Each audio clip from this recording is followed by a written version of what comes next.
Welcome to the Mercer Journal, a reorganization of understanding. From the Mechanics of Cognition, the Phantom Certainty Loop. The conversation ends. Nothing obvious went wrong, no sharp words, no clear tension, no moment you can point to and say, that was it. And yet, not long after, something starts moving. You replay a line, then another, a tone, a pause, the way something landed. It doesn't feel like panic, it feels like review. Why did I say it like that? What did they mean by that? The mind leans in as if there's something there to uncover. The conversation is over, but the interpretation begins. How interpretation settles in. At first, it's loose. You're just considering possibilities, turning it over. Maybe they meant this, maybe it came off that way. Nothing settled, then something shifts. One version starts to take shape. You run it again, and again, and again. Each pass feels a little clearer than the last. What started as a question begins to feel like an answer. Not proven, not confirmed, but familiar. And familiarity has a way of passing itself off as certainty. This is where the loop changes. What forms is not clarity. It's a phantom certainty. The mind takes in incomplete information and reinforces one version of it until it feels settled enough to act on. The leap from inference to fact. Nothing new is being added, no new data, no new input, just the same material processed again and again until one interpretation hardens. You don't hear intent, you infer it. And once you've inferred it enough times, you forget that it was an inference at all. It stops feeling like a guess. It feels like something you've figured out. Decisions from a false foundation. From there, it starts to matter. You adjust, maybe you pull back a little, maybe you over-explain next time, maybe you carry a quiet assumption into the next interaction, or you avoid any interaction at all. You begin responding to something that was never actually confirmed. A possibility becomes a decision. The reality of first impressions. The loop only makes sense under one condition. It assumes a verdict was formed, that the other person took that moment, processed it cleanly, and arrived at a clear judgment about you.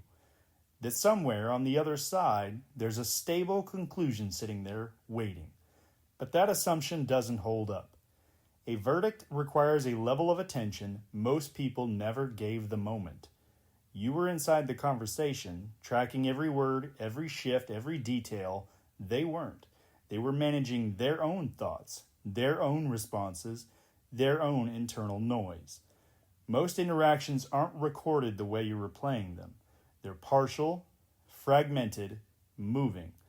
Maybe a quick sense, a passing read, but not the kind of fixed judgment the loop is trying to recover. You are treating the moment like it was captured clearly. It wasn't. Ambiguity and closure. This is the part that keeps the loop alive.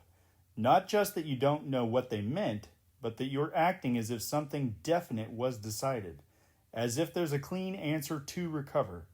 There isn't.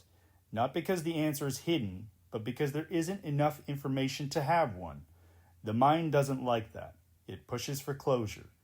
It would rather land on something, even if it's wrong, than leave the question open. So it keeps working the problem. Replay, interpret, compare, repeat. But the task itself is invalid. You're trying to solve something that doesn't have enough data to be solved.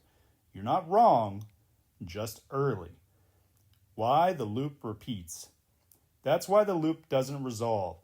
It isn't waiting on better thinking. It's waiting on information that is not there. And the exit isn't finding a better answer.